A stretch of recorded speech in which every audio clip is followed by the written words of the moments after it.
ইরানিরা কখনো আত্মসমর্পণ করে না বলে হুঁশিয়ারি দিয়েছেন ইরানের সর্বোচ্চ নেতা আয়াতুল্লাহ আলী খামেনি।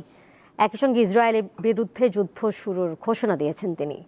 ইরানের হামলায় এখন পর্যন্ত ২৪ জন ইসরায়েলি নিহত ও ৮০৪ জন আহত হয়েছে।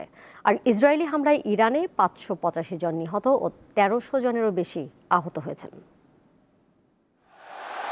ইরানের জনগণ আত্মসমর্পণকারীদের দলে নয়, জাতির উদ্দেশ্যে দেয়া ভাষণে এমন হুঁশিয়ারি দিয়েছেন ইরানের সর্বোচ্চ নেতা আয়াতুল্লাহ আলী খামেনি।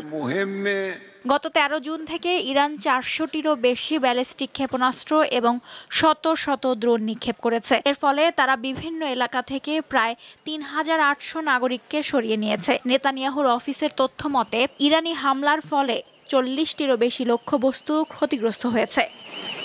ইরানের ইস্পাহান প্রদেশে ইসরায়েলের উন্নত হার্মিস ড্রোন ভূপাতিত করার দাবি করেছে ইরানের বিমান প্রতিরক্ষা বাহিনী।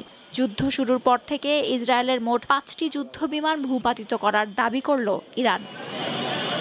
এদিকে যুক্তরাষ্ট্র যদি ইসরায়েলের সঙ্গে যৌথভাবে ইরানের ওপর হামলায় অংশ নেয়, তাহলে মধ্যপ্রাচ্য জুড়ে মার্কিন ঘাঁটিগুলোতে পাল্টা হামলা চালাতে সম্পূর্ণ প্রস্তুত রয়েছে ইরান। মার্কিন গোয়েন্দা তথ্য পর্যালোচনা করে এমনটাই জানাচ্ছেন দেশটির কর্মকর্তারা।